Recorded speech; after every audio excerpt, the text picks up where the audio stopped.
অন্তর্বর্তী সরকারে আনা জাতীয় মানবাধিকার কমিশন অধ্যাদেশ ২০২৫ রহিত করে ২০০৯ সালের আইন পুনর্প্রচলন করে আনা বিল জাতীয় সংসদে পাশ হয়েছে।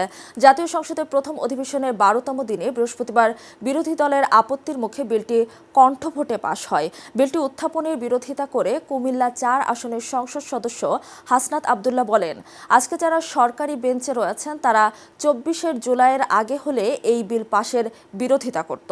২০২৫ সালের অধ্যাদেশ ল্যাপস করানো হলে মানবাধিকার কমিশনে আবারও রাজনৈতিক দমনপীড়নের হাতিয়ার হিসেবে ব্যবহার করা হতে পারে। হাসনাত আবদুল্লাহর বিরোধিতার জবাবে আইনমন্ত্রী মোহাম্মদ আসাদুজ্জামান বলেন, সংসদ সদস্য খুব সুন্দর বক্তৃতা দিয়েছেন। ওনার বক্তৃতাগুলো পল্টন ময়দান, প্রেস ক্লাব বা রাজপথের জন্য অনেক বেশি প্রাসঙ্গিক ও রসালো। উনি সব পড়েছেন, শুধু বিলটা পড়েনি। বিলের প্রথম লাইনেই দেওয়া আছে যে সংশ্লিষ্ট স্টেক হোল্ডারদের সঙ্গে অধিকতর পরামর্শ ও যাচাই বাছাই করার প্রয়োজন এবং মানবাধিকার কমিশনের জায়গাটি যাতে ফাঁকা না থাকে সে কারণে আপাতত ২০০৯ সালের আইনটি রোস্টার করা হয়েছে। উল্লেখ্য, ২০২৪ সালে ৫ ডিসেম্বর অন্তর্বর্তী সরকার ২০০৯ সালের জাতীয় মানবাধিকার কমিশন আইন ২০০৯ সংশোধন করে জাতীয় মানবাধিকার কমিশন সংশোধন অধ্যাদেশ জারি করে।